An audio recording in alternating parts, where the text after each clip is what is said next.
Welcome to our Spotlight Speaker session with the amazing Giuseppe from Peru here, or should I better say Italy? Ooh, Giuseppe will explain what that means. And yeah, long story short, Giuseppe, the floor is yours. Hi everyone. I'm Giuseppe, as you can see on the screen, from Italy, but currently living in Peru since 2012, so long enough. Uh, I consider myself a bit of a jack of all trades. You all know the sentence, jack of all trades, master of none. And you probably know only this part of the sentence. But the whole sentence you probably don't know is jack of all trades, master of none, but oftentimes better than master of one. That's the complete sentence. That's because I'm not just an interpreter. Of course, I am, otherwise, I wouldn't be here. But I'm also a translator, and I also teach Italian privately to whoever wants to learn. So if you're interested, hit me up. So I try to do as many things as possible within a certain range. I don't try to be an engineer or I don't go too wide, but I try to differentiate as much as possible the things I can do because of something we have all gone through, which is the Feast of Famine cycle. We know there are certain periods we have so much work to do, so many jobs that we don't have time to take a break to even breathe. And there are periods in which we don't know if we'll ever have a job again. So having different kind of jobs, there might be period where translation is low, but there are more, for example, more crimes. So they might call me in the judiciary to interpret, for example, or there might be more people learning Italian because they're going for a travel or they're trying to get the citizenship, for example. So things usually balance out. That's a strategy, I will call it, I'm using to try and balance income, to balance stress, because knowing you will have a certain quantity of work, a certain uh, a certain income, more or less stable income, also gives you less stress, more calm to face what's coming. I didn't say which are my languages because I have different languages for the jobs I do. Of course, Italian native for any jobs. I interpret also in Spanish and English, usually in both ways, depending on the matter, evidently. And I also translate from Latin into Italian or Spanish. I'm one of very few here in Peru who is certified to do so in Latin. So that's a big differentiator. And I was telling Sarah before we started, I recently had a call from the UK. I mean, other groups also on WhatsApp and with about translation, about interpretation, etc. And in one of those groups, I know Lavinia is in one of those at least, but I'm not sure if the call was from that group or the other one. And I got a call from a UK agency uh, calling me for an interpretation job from Latin into English. And the service would be live for BBC. It was few days before Pope Francis Mass. So it was clearly for that service.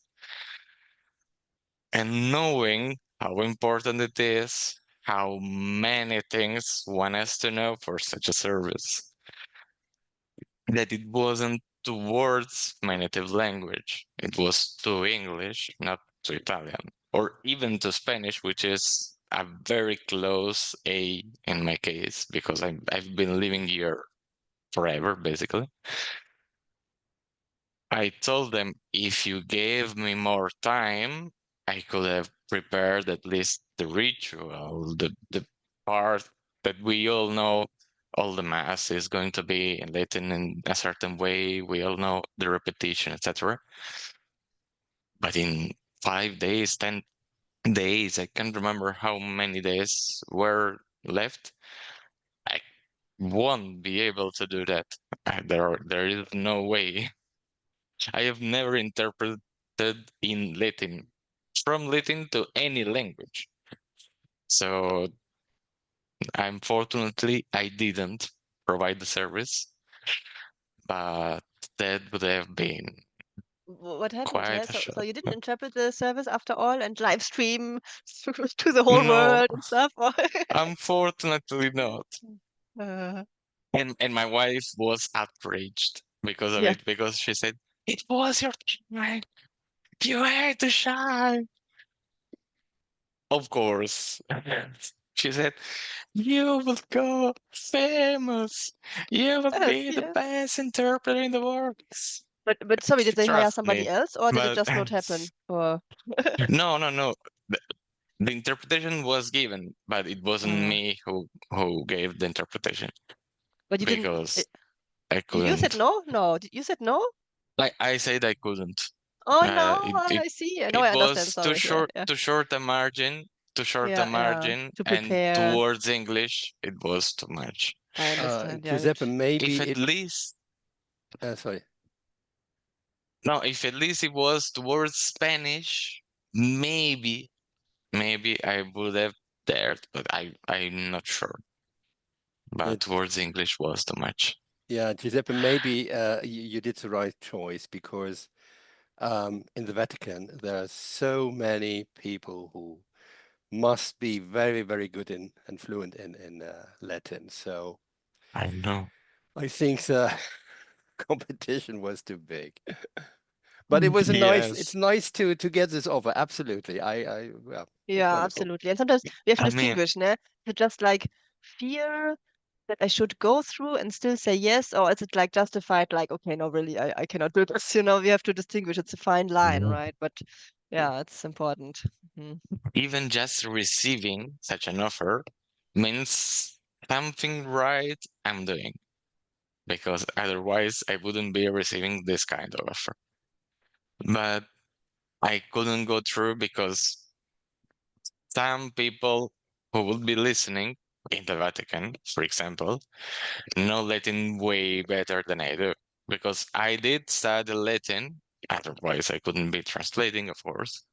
But they studied their whole life until became priest or bishop or whatever role they have, depending on who's listening. So I couldn't try and give it give a round of words or find a different ways. There is a certain sentence that's the sentence you have to give. And Latin is also quite formulaic, quite verboric. So it's not easy to reinterpret, to phrase in any way. And so if you don't know the sentence and you get stuck, it's going to be easy to notice, even to people who don't know Latin, because you'll be on a quite bigger delay than you should normally be. And Giuseppe, if I So understand it correctly, you translate from Latin into English, Italian, and Spanish, but you don't into interpret. Spanish and Italian, not into English. Only in English. Usually Okay. because Okay. because living in Peru, I don't get that kind of job. Okay. But for a translation, maybe depending on the kind of translation, I could do it. Okay. Good. Thank you. Yeah, I'm amazed that there is a need for Latin. Wow, cool. And it's quite a niche. I mean, there aren't many translators here for Latin. It's 4 or 5 of us in the whole Peru, but we do get quite some job per year. So they're all diplomas. So it's not like they send from the Vatican, translate this book the Pope just wrote. No, they do that in the Vatican, or they directly write it in tens of thousands of languages. Or maybe they do it in Italy. I'm not sure. But Old Greek, I we do imagine get also. diplomas from Yale, from Republic of Ireland, from different universities who want to look cool, and so that's the reason. There is no other reason to issue a diploma in Latin in 2025. So they issue the diploma in Latin. And so instead of having the diploma in English saying, on this day in the University of blah, blah, blah, Michael received the diploma in engineer, it's all said in Latin. And usually there are super strange formula because the universities have boards and observation and the director and to find the words in Latin, because there were not universities when Latin was spoken, for rector, for board of directors, for all those kind, they had to invent them. So you need to understand what they're trying to say, and it's super curious, also fun, but it's not that simple. So That's are you probably automatically why there sworn are in Latin? Yeah. You're Sorry? automatically kind of like a sworn Latin translator because university certificates and so on, it usually needs to be like a certified translation, no? Or Yeah, you need to check first who the authorities are in the university. Then I'm sorry. Then you check in the text in Latin how which part of the text corresponds to each one of them, and from there you can guide yourself to do the rest of the translation, because the rest of the terms are easier. So it's we decide, we grant, we give the title to this or that person, etc. But the hardest part are the authorities or the name of the title. Engineering was not a thing in the time of Romans. Giuseppe, in this this question, do you have a central point, a platform where you can find all these modern words, new words which didn't exist in Latin? Is a place where you can find it, or where you can send your own proposal? Because yeah, we have now a lot of AI, so never No. wasn't existent in in the Roman times, but it's about intelligence and artificial, both words which exist, I think, in Yeah, Latin. So I didn't get an AI diploma yet. Hopefully, I'll it will never come, I'm get sure. one, but I'm sure it will come. Yeah. But usually, I use the physical dictionary I have and the virtual ones to help me, and proceed to have a rough idea in case I'm in doubt. And so dictionaries, proceed, the physical dictionary, and that usually does it. If I still am in doubt, I see if on the website of the university there is an English version. Rarely there is, but sometimes there is. So I try to see what they're trying to say, and of course, I do my own version. I do not just copy paste, but it does help to see, okay, this is what they're trying to say. Now, let's put it into words. Wow, yeah. And you're also, and first of all, welcome Azu, who just joined as well. So great. And so Giuseppe, our spotlight speaker here. So you're also in a unique position because you're from Italy, and as far as I remember, there are also very few Italian, also interpreters or translators in Peru, right? Yes. Or so Latin Yes, and and yeah. that's how I started interpreting, in fact, because I did my studies in Italy. I completed them there. I started working, but not still as a translator or interpreter. I did some translations, but basically for friends or very small jobs. And 1 year later, I was coming. So when I came to Peru, I was one of the small group of Italians or Italian translators and interpreters, because there are several Italians here, but not such a big interpretation and translation group. So I started translating first with an agency to get some experience. And after 2 or 3 years, they sent me to an interpretation. They had no one else who could go. They said, "Would you try? It's Spanish into English. It's fair. You would help in a booth, a fair booth, and you will just help if a customer comes. You help with the communications, and that's all." It wasn't very technical. It was pharmaceutical, but not super technical. It wasn't. It was.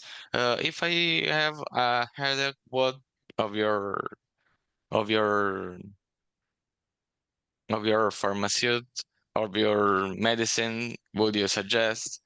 Uh, and they will recommend one or the other. More or less, that was the kind of speech at the moment. So, okay, I'll try. I started there, and then they had more interpretations, but this time in Italian. And they had basically no one who could do them, because most of the Italian interpreters at the moment were very old, like turning 80 or very close to 80, or super young, like coming out of the university in the moment. So they were looking for someone with at least some experience working, and I had done that interpretations, and they liked it, how it went. The customer had given them a good reference, so they sent me, and it was for the judiciary. I'll never forget that interpretation, because uh, the the accused party was a man of 65, 70 years. He was accused of trafficking drugs. The usual excuse is someone gave him a packet. Uh, Please take it to my family. They will take it from there, etc. But when the judge asked, "Why did you accept? You didn't know this person?" They just wanted to send him to their family, and there was no one else. They didn't have the money for a DHL, for a courier. So I just took it with me. I had space in the baggage. Usual Okay. excuse. I always get that. Yeah, it's the usual excuse. So it could still make sense in theory, but it's the usual excuse. But after that, the judge asked, "What did they offer you for when the package arrived there?" Now, this man was gaining a pension of 500 euros in Italy, or 400, something like that. The offer was 500 euros. So before I could repeat that, I needed to ask for a break of 5 minutes because I was thinking to myself, this is not a child. This is a man of 70 years of experience. This man knows what's happening. There is no way. So that I want to avoid the word that he doesn't understand. But I was also feeling very sorry for him for falling for such a silly mistake. Because even if he was lucky and he wasn't found, the package wasn't found. He got in Italy and gave the package. Perfectly found. He got the 500 euros. After 1 month, what would he do? Send another package. Okay, 1 month, and then until he was found with a package and got. That's why I couldn't speak. I had to get a break, go wash my face, far from the accused party because they had to make sure I wasn't influenced, of course. And when I came back, I said, I'm sorry for the break. And then I resumed and told them what he said, which is this, and that. Oh, how That was was it one that? of the. Uh-huh. Sorry. That was Interrupt. one of the hardest. Sorry, Lavinia. That was Mhm. one of the hardest interpretation I ever had because it was the first in the judiciary because of the feeling, and I literally couldn't speak. It wasn't metaphorically. The voice wouldn't come out. Tell me, But Lavinia. Lavinia, Sorry. ja, Lavinia, Uh-huh. genau, ja. I What was I the have a question? question. Why did it get to you so much? Because I've had many of those cases of people who, yes, they resort to that because they don't have money. Even people who resort to Nigerian girls, for instance, they're lured here, tell, telling them yes that they have this huge debt for the travel to pay. And they tell them, okay, when once you get to France, you will start braiding people so that you will earn the money little by little, and then they end up in prostitution. So it's even worse. But I think I managed to steel myself against that. So why did this story get to you that much? Well, it was a combination of factors. The first was that I was seeing the man behind the bars in my first ever Ah. interpretation in the judiciary. So it wasn't in a trial. He was behind bars like this, and he was saying it almost crying. So his voice was basically breaking. They offered me 500, but I felt like Yeah. it was like it in that way. So you saw the And misery of the man I and I, that he I accepted saw he because he was in knew he utter made a misery. mistake. I Mhm. saw he knew he made a mistake, but he knew too late. But I mean, you're 70 years old. How do you not understand before you accept the package? Mhm. That's what Uh, got it took me yeah. by surprise because if it was a 16-year-old boy, I mean, you still don't know these things happen or don't know how these things happen. Are you guys? Maybe Mhm. it would surprise me less, Yeah. but a man Yes, you with found such yourself. experience in life, eh, and it was also my first time seeing also it, and also I was seeing him, as I said, behind the bars. Mm. It's not in the trial, so with the defendant on the side, and Mhm. and that Yeah. also had an impact. Yeah, so he was like in custody. But one thing you should know, because I have extensive experience with the police and the court house. Hmm. Most of the times, we understand that this is not at all the first time, and they just kind of say that it was the first time. They apologize profusely, and if they manage to squeeze out a tear, it's even better. And so they very often play that card, the PT card, because I'm old, I have only Oh, 500 yeah. retirement fund, and so I was in dire need of money, or somebody who would say, well, my daughter needed surgery, so I needed that money for the surgery and things like that. I They very I often, totally agree with that. Yeah, always, there always. is people that can cry on command. I know. Yeah. So I always try to be careful not to let myself be too much involved, because sometimes it's just theater. It's not the real situation, because sometimes all the facts concur to show that this must not have been the first time, or maybe that this person knew it was drugs. And sometimes when they continue the interrogation, the person who said, I didn't know what was in the packet, they just asked me to carry it for you.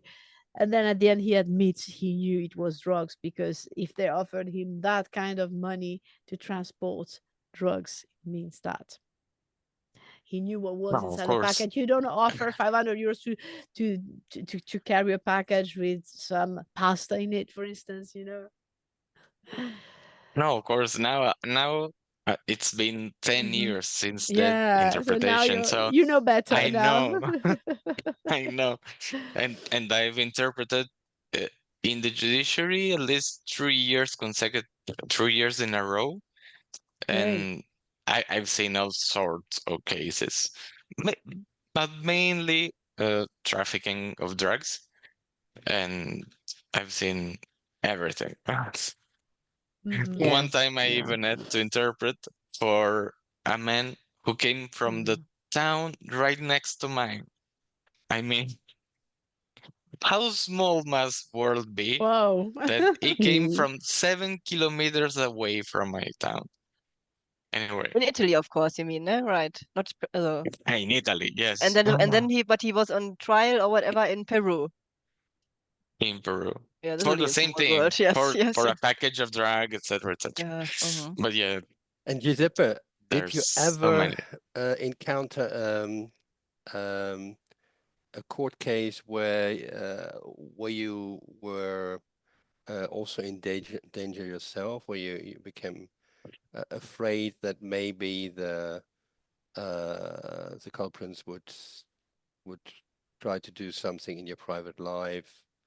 Thankfully not. There was a case which was quite a big case.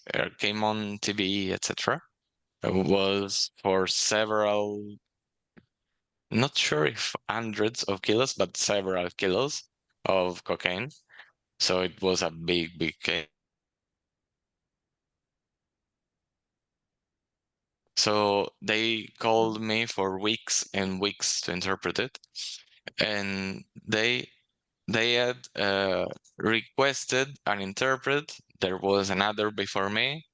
They couldn't communicate well with their interpret, so they requested to change it, and they kept changing until they got me. When they got me, we went on and on and on and on for weeks. So I guess they were happy with me. That's the best But compliment at you a can certain get as interpreter. Absolutely. Congratulations. point, well, the criminals were happy with me. I'm not sure if it's a compliment, but I mean, they could communicate, so it's okay. But the thing is, I in that period I was also working a full-time job, so I couldn't take like 2 months away and go week, because I didn't have like 3 months or 4 months of holidays. So if they called me, okay, we need you next week, all week, all day, every day. I couldn't just go to my boss and say, I need all next week of holidays. They wouldn't give it. A week of holidays with such short advance. So at a certain point, I just couldn't go. And they changed again. But they that I wasn't in danger or anything ever, but there was a big case and it sounded or looked like they were a bit closer with me than with other interpreters. That's the closer to your question I can find. The closest, sorry.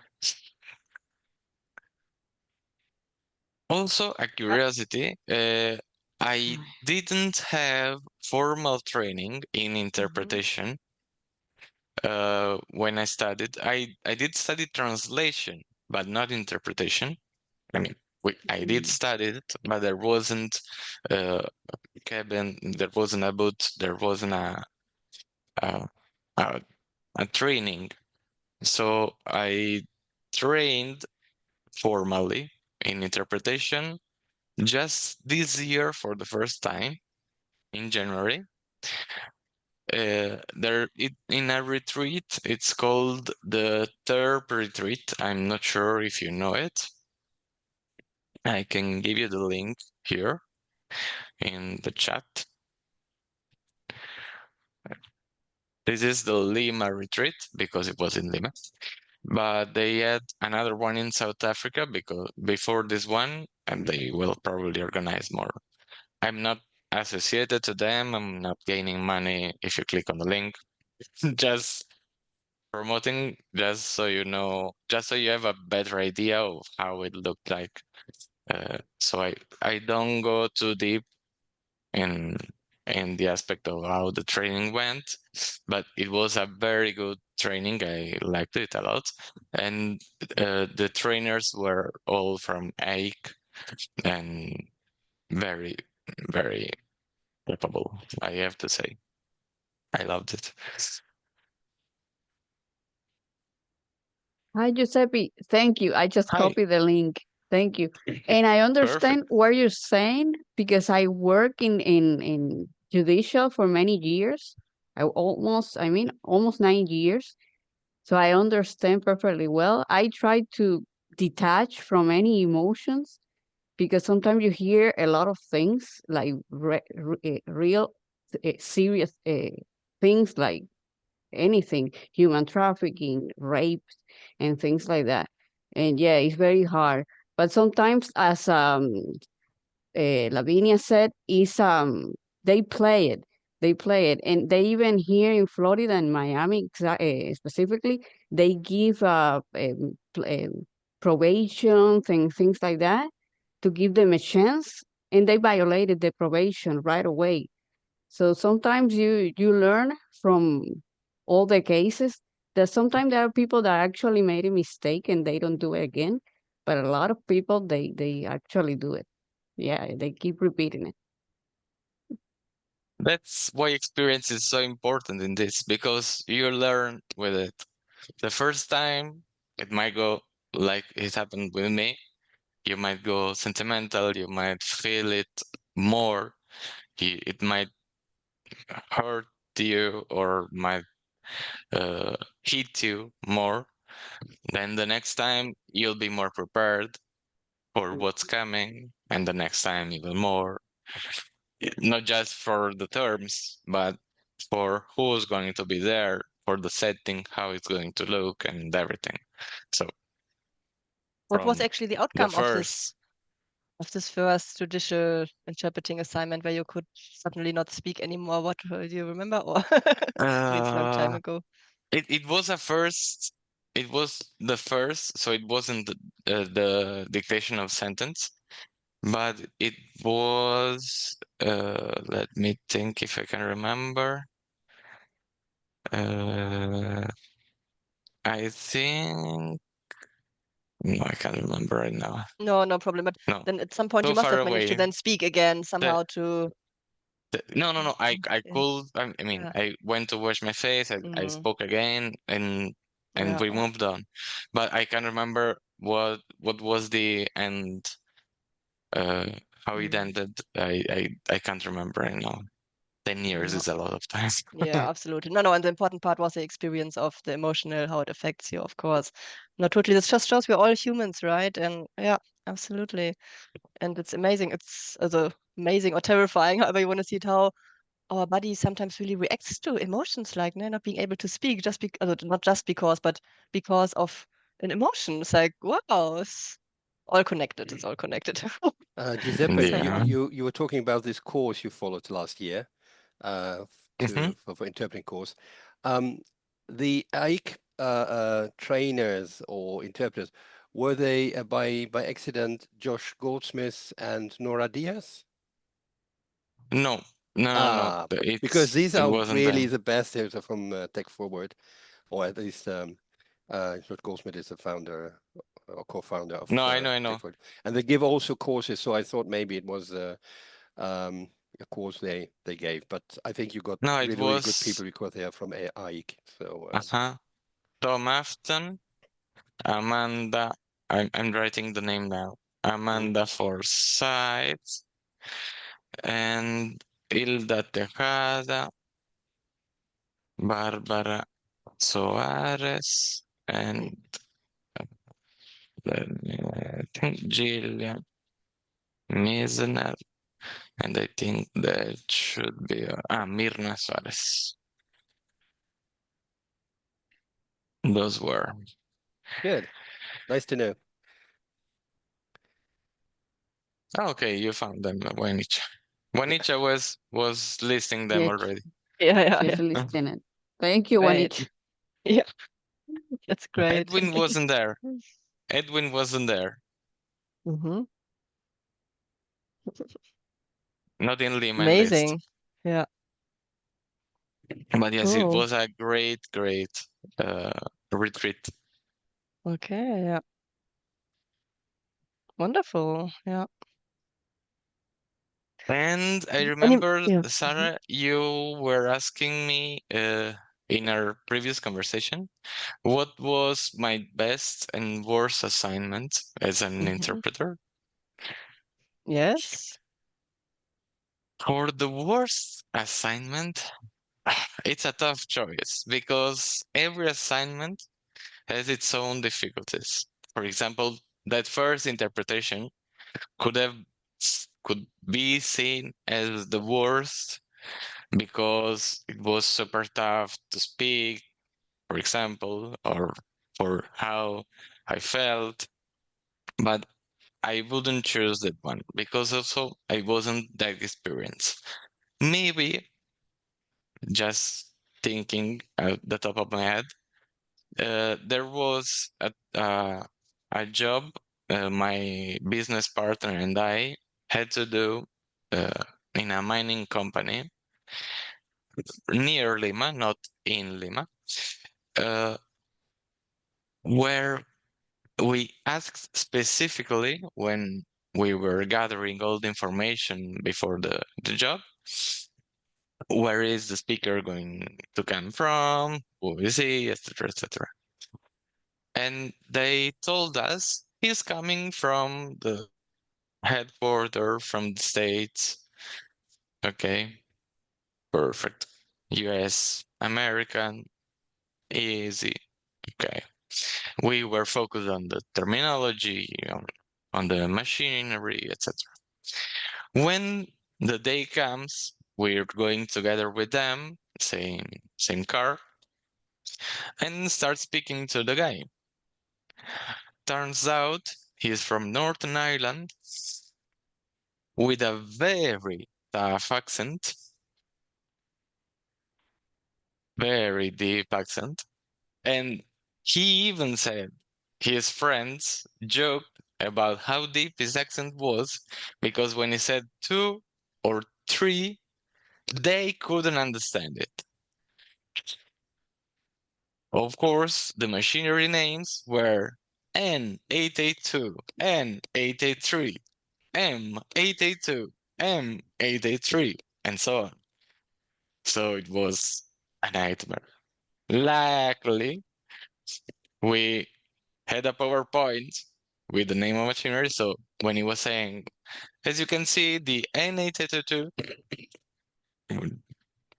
has this and this and this feature, which doesn't have the N822.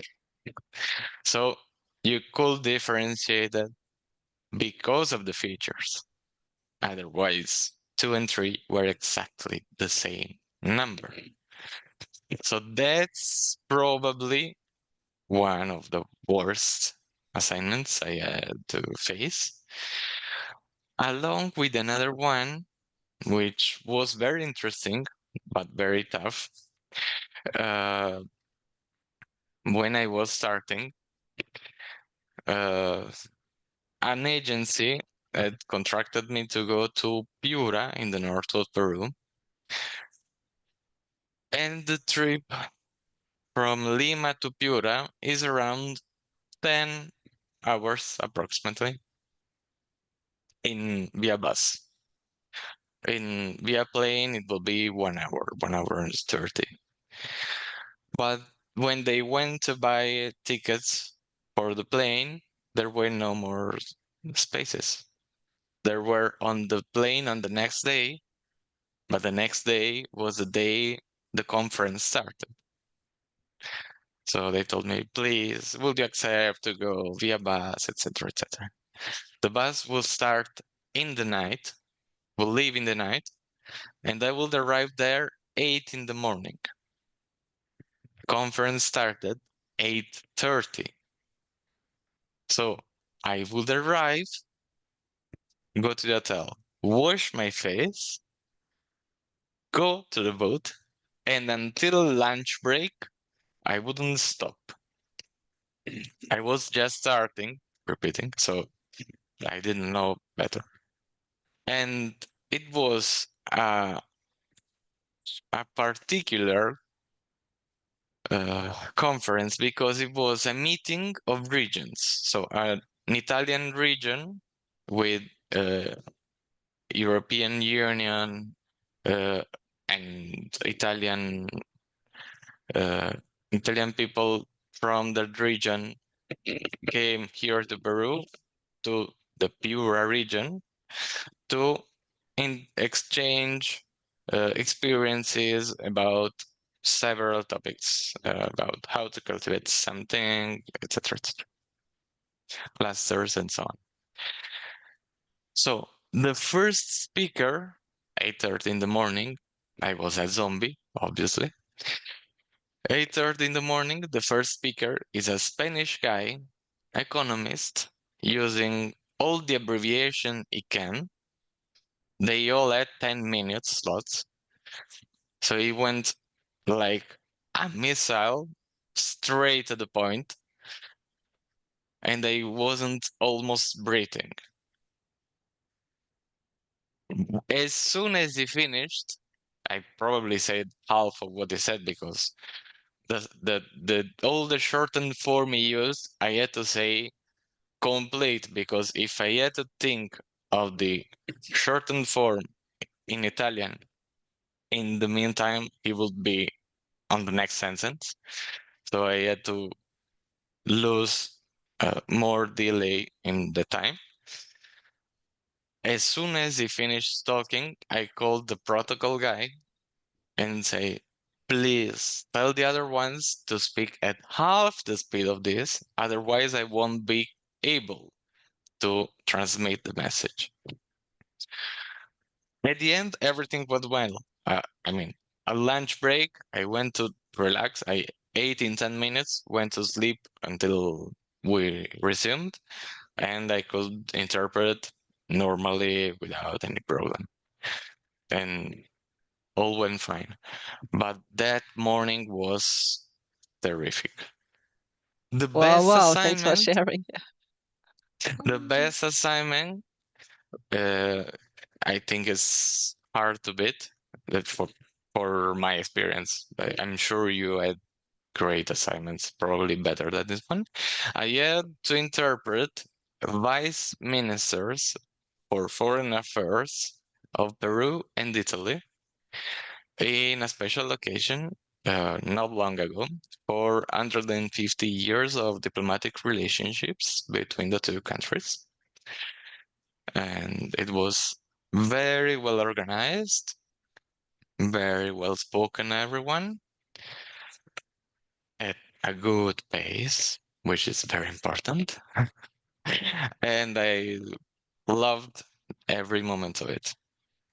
Oh, wonderful. Yeah, thank you for sharing. Great, great.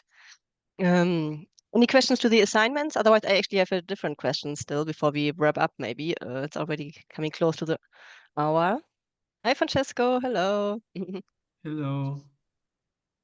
No, the assignments all good. No questions about the best and worst assignments. Yeah. Okay, cool. Because Giuseppe, I have a burning question, and it might be a bit personal, so of course only share what you feel comfortable with, and I might not be politically correct here either, so I'm sorry about this, like the terminology and so on. So, but as far as I understand, you emigrated from Italy to Peru, yeah?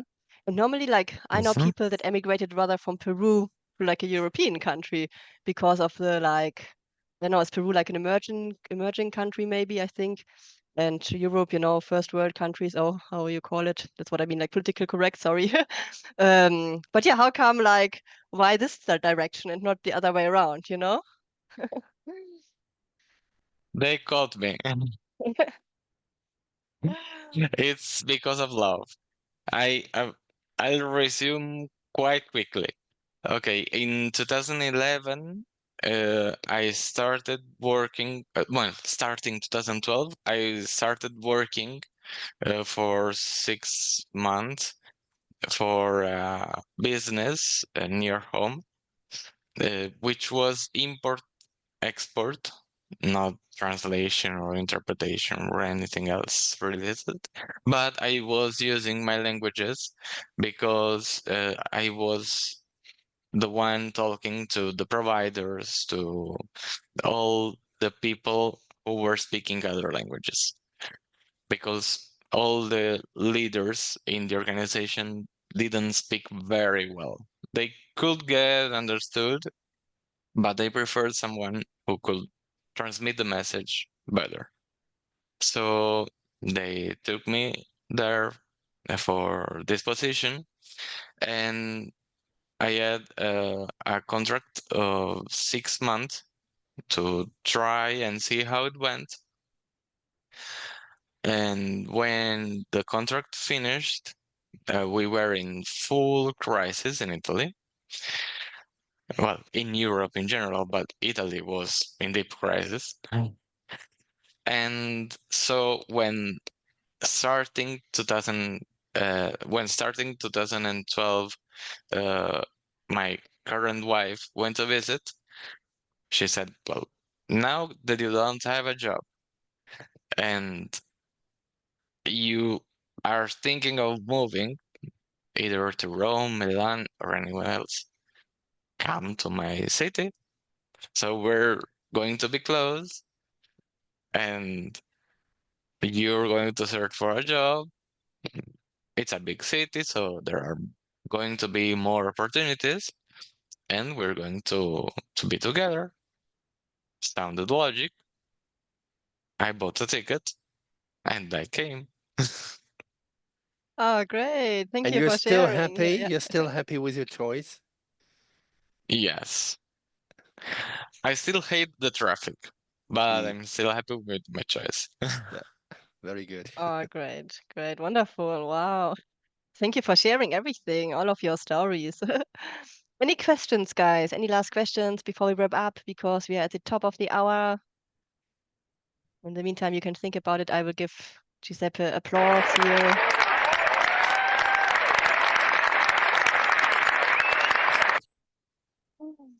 Really well done. Yeah, great job. And also excuse myself with my coughing and sniffing. I still have a little cold, but it's getting better. So last week was worse. So, but just if you know, like this way, like I'm like I cannot just hunch. Like okay, straight hunch, straight. Difficult. Oh, but yeah, all good. So all, yeah, all eyes and ears were on Giuseppe, so exactly. no Yes, yes. problem. And you had a wonderful, wonderful story to tell. Thank you for this wonderful story, Giuseppe. Thank you for Yes, coming. yeah. Yeah, I didn't wonderful. expect so many people. Wonderful. Yeah. All right, guys. Then have a great rest of your Wednesday and week, and see you again next Wednesday. The timing is still fluid. Please check the email for this on Monday. And with that, See you soon.